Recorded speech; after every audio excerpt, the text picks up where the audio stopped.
dakhalat ala Nabi, datang kepada Nabi sallallahu alaihi wasallam. Dakhaltu ala Nabi, saya masuk ke rumah Rasulullah, menghampiri Rasulullah. Ana wa Fatimah, saya dan Fatimah anak Rasulullah. Sina Ali kan mantu. Tapi pawajatnahu baqiyan bukan syadidan, jabki bukan syadidan. Dikala aku melihat Rasulullah di rumahnya, beliau nangis sejadi-jadinya nangis. Nangisnya nggak pernah orang melihat beliau nangis seperti apa. Dahsyat nangisnya. Bukan syadidan. Oh, tangisan yang luar biasa. Pokoknya nangis yang nggak biasa ini mah. Kaget Sayyidina Ali. Apa kata Sayyidina Ali? Padaka ya fakultu lahu, saya berkata kepada Rasulullah, padaka pidaka abi wa ummi ya Rasulullah, aku jadikan tebusan ibuku dan bapakku ya Rasulullah. Pidaka muqtadaun wa ma ba'dahu khabarun ay an abdi laka min husnika wa bika wa bukaika. Ya Rasulullah, aku jadikan tebusan ibuku dan bapakku atas kesedihanmu ya Rasulullah. Disdati ma'abatiyaki, karena sangat cintaku kepadamu ya Rasulullah. Kata Sayyidina Ali, malladhi abkaka, apa yang membuat kau menangis ya Rasulullah? Penasaran Sayyidina Ali. Qala, Rasulullah menjawab, ya Ali, dengan nada yang lirih, karena Rasulullah sedang bersedih. Dan begitu nangisnya dahsyat luar biasa. Lailata usriya, di malam hari dikala aku Isra Mi'rajkan oleh Allah Subhanahu wa taala ila sama, ke langit.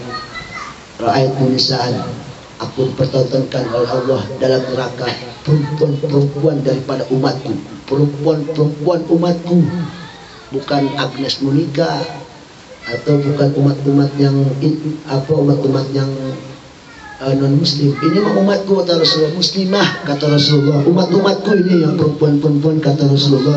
Min ummati yu'adzibna finnar, mereka sedang disiksa di neraka. Jadi Rasulullah itu kalau melihat umat yang siksa Rasulullah harus luar biasa, nggak tega, nggak mau. Kalau kita kadang-kadang ya, kita nih saudara semuslim itu kadang-kadang ada tetangga muslim sengsara, kita mah seneng melihatnya kayaknya. Kita mah kadang-kadang kalau ngeliat orang muslim kesusahan, kita mau kayaknya ketawa-tawa. Rasulullah mah nggak demen yang begitu. Rasulullah sendiri aja sebagai pimpinan orang muslim, bahasanya secara khusus, secara umumnya pimpinan sedunia, Rasul itu nggak tega kalau ngeliat umat sedih, ngelihat orang muslim sedih. Kita sesama muslim kadang-kadang muslim satu yang sedang sengsara, kita malah tertawa dan bahagia. Naudzubillah summa naudzubillah min. Jadi kalau bisa mah saling doain, saling doa bahagia. Kalau bisa mah kesedihan kita tutupi di depan muka orang. Kita mah kadang-kadang kalau kita nggak ada enaknya, susah mulai ngomongin kabar senang.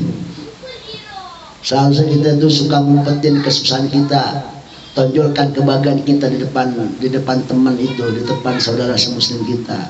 Kalau bisa mah begitu. Iya, kita mah kalau ngomong sama dia berdua nih curhat mulu, kayak curhatin kagak enak mulu jadinya begitu. Dan ini kapan mau enaknya?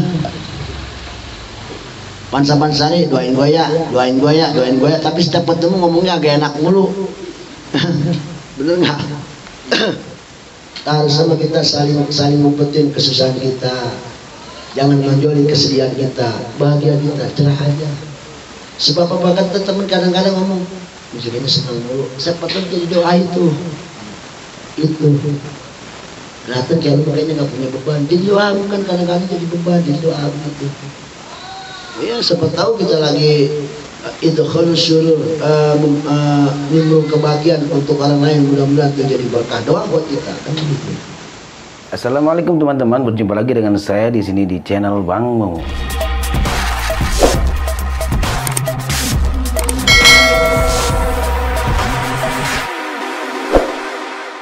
Itu begitu kejadiannya.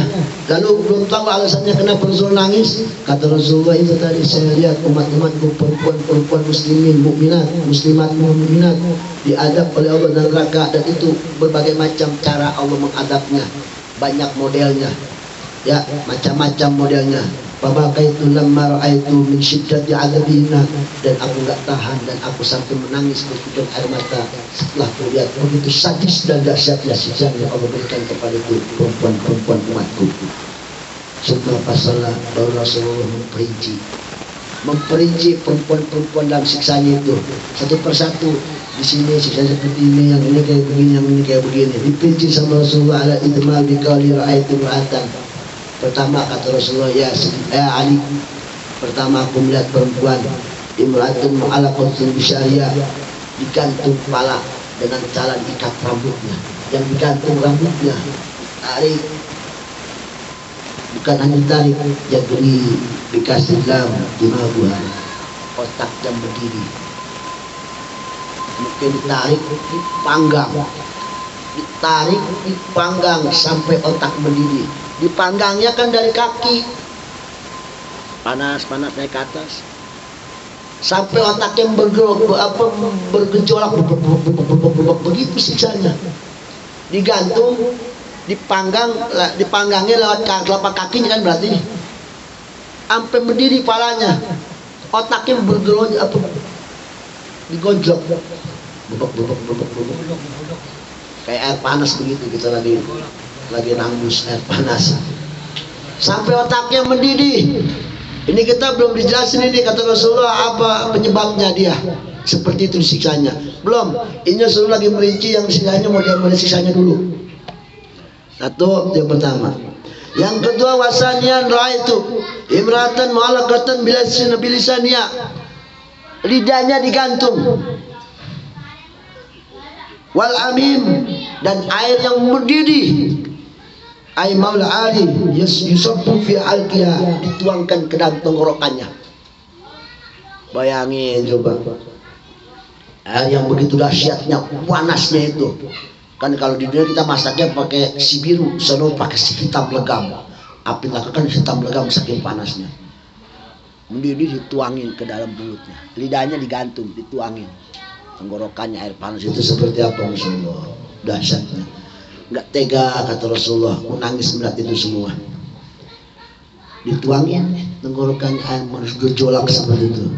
Wasalisan, dan yang ketiga kata ya Ali, yang ketiga ra'aitu imra'atan qasyiddarijlah, aku lihat rijlah, dua kaki seorang wanita sudah diikat, wa ila sataya, dibelenggu, diikat sampai kepada susunya, ya, kepada susunya. Wa sudah aidan yada, dan ikat kedua tangannya, ila nasyatiha, sampai kepada ubun-ubunnya. Artinya ini dibelenggu, diikat semua. Sampai situ enggak. Waqad sallallahu ta'alaiha ayah wal aqarib, dijadi umpan, ditaruh di kandang kalajengking, dan di kandang ular akhirnya jangan sampai nama ular rawa, ya beda. Ular rawa kita getak kabur, ular neraka mau masuk. Hujatul Aqra itu yang kalau nggak salah riwayatnya, ya dulu kan pernah ngaji kita itu 500 tahun perjalanan itu panjangnya itu Hujatul Aqra. Saya lupa tuh, ada di kitab, saya lupa berapa tuh panjangnya. Panjang Hujatul Aqra itu, terbuat dari api neraka, giginya apa, serem itu. Aqarib, kalajengking, bukan kalajengking dunia. Kalajengking dunia cuma paling gede segede kapal.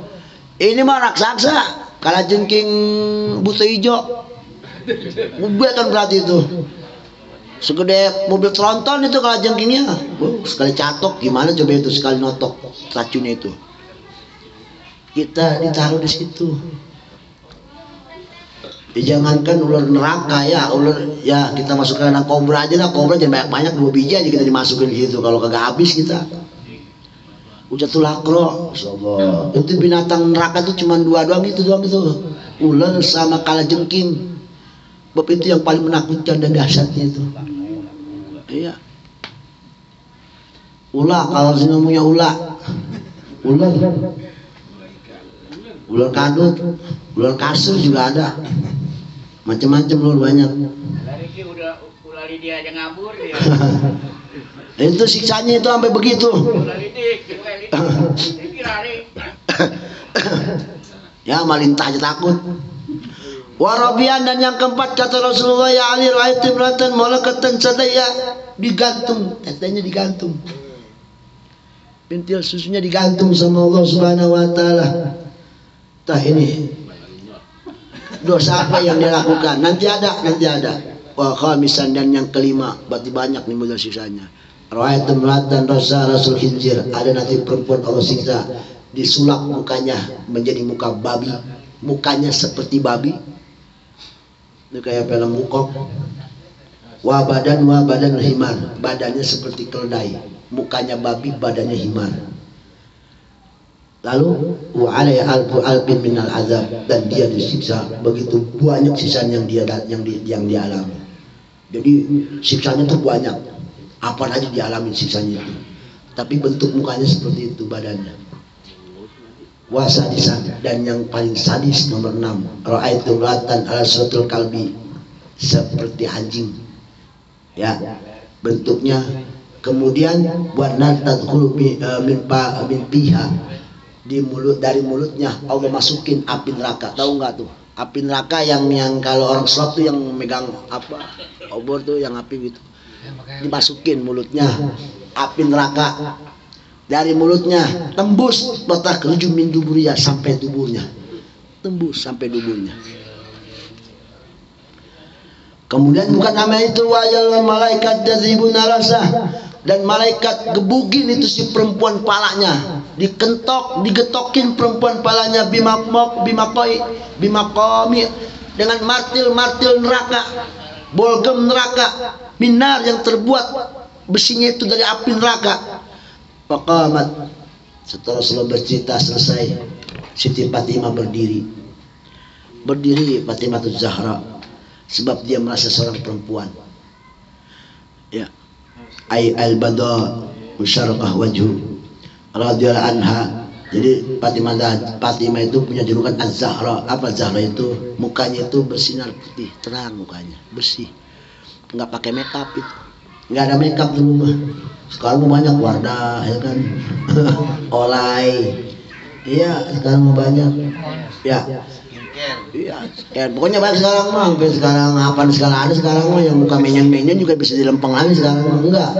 Az-Zahra itu mukanya itu, Siti Fatimah Az-Zahra itu mukanya apa? Bersinar terang tanpa makeup. Bercahaya. Bersih terangnya juga beda. Lain nama artis yang makeup. Radhiyallahu anha, beliau berkata, waqalat ya habibi ya Rasulullah, hai kekasihku ya Rasulullah, wa qurratu ain, wahai penunjuk mataku ya Rasulullah, ai suru aini wa bardiha, ma kana amalu haula ya Rasulullah. Apa yang mereka perbuat di masa hidupnya? Perempuan-perempuan tadi yang bisa model-model begitu, apa yang mereka perbuat di masa hidupnya ya Rasulullah? Hatta waqa'alana hadzal azab, sampai terjadi pada mereka siksa yang begitu dahsyatnya ya Allah ya Rasulullah. Maka Rasulullah menjawab, ya Bunayyah, wahai anak perempuanku yang tercinta. Nah, jawabannya ini Rasulullah, alasan perempuan tadi siksanya. Nih, ya, oke. Baru nih sekarang pahit manis kita omongin. Jadi saya ngomong duluan nih supaya kita nggak ngerasa gimana ya. Betul nggak? Dosa mah dosa, pahala mah pahala. Hitam tetap hitam, putih tetap. Begitu kita jadi muslimah. Salah, benar ya benar. Begitu aja udah, move on. Salah, terimain. Benar, terimain juga.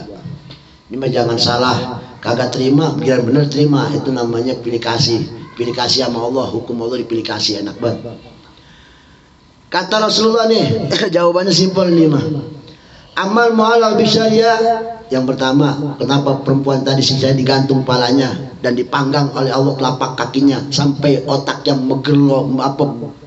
mendidih. Faina kanat la tukti sya'raha, dia tidak pernah menutup kepalanya di kala hidupnya, binar rijal, dari laki-laki ajnabi. Jadi yang nggak pernah pakai penutup kepala.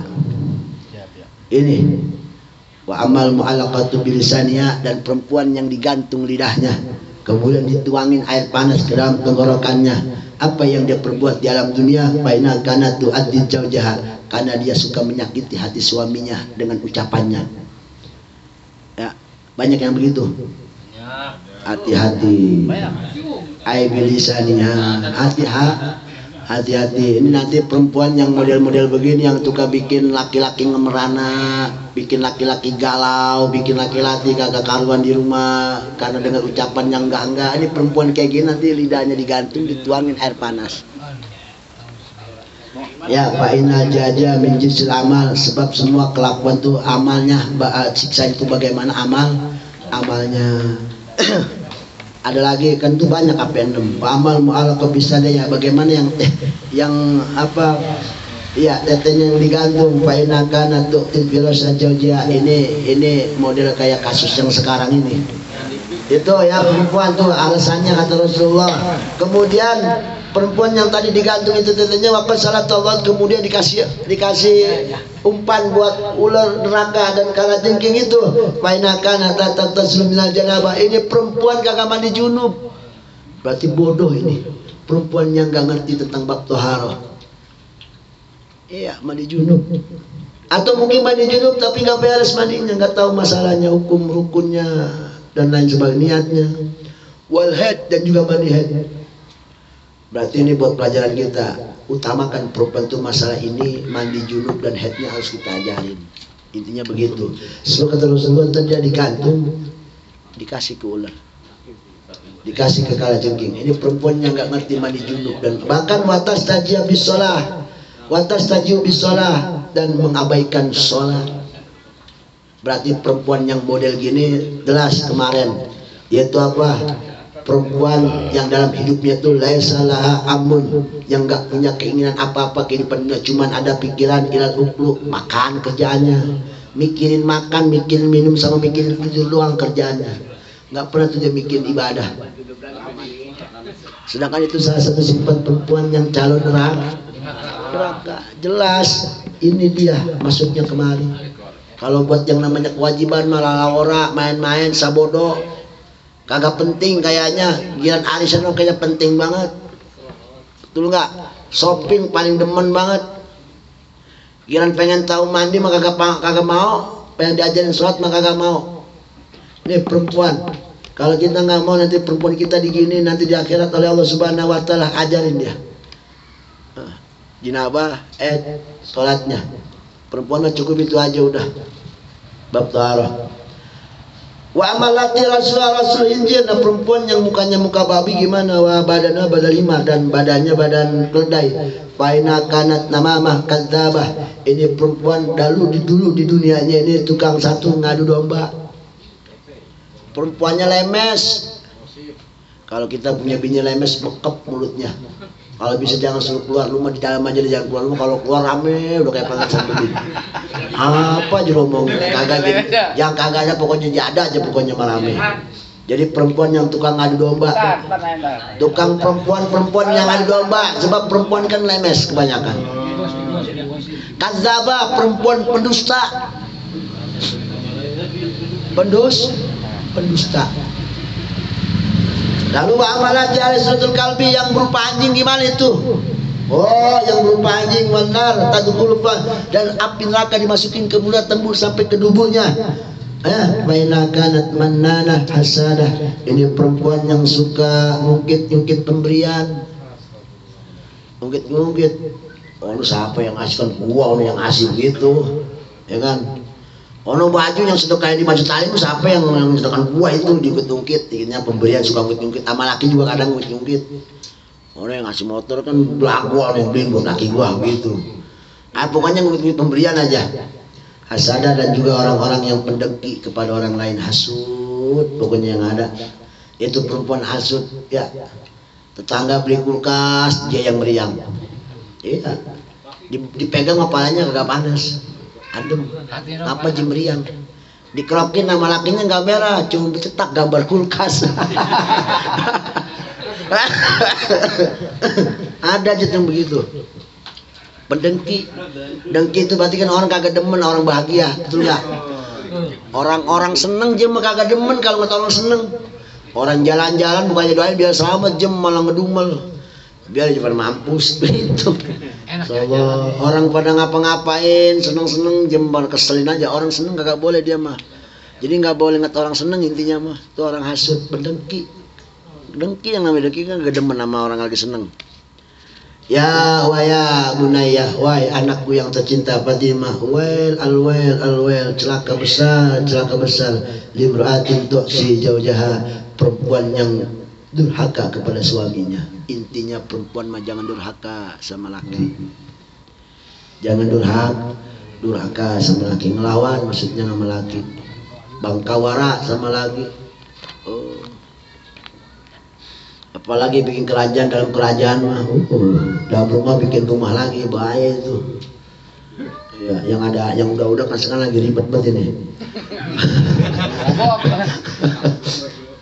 Lah emang bener saya mau ngomong begini emang lagi akur aja ya, kalau nggak akur nggak mungkin saya ngomongin. Iya, artinya sini kita ngambil ibroh. Sebab betapa hebatnya seseorang bagaimanapun, kalau rumah tangganya jadi masalah, bakal jadi masalah buat dia. Hancur buat dia, bukan dia doang yang hancur, orang-orang yang punya kaitan dengan dia hancur semua. Padahal yang punya kelakuan jelek orang rumah tangganya itu, pasangannya itu. Walhasil, hasil dari omongan tadi, nih kesimpulan, ya.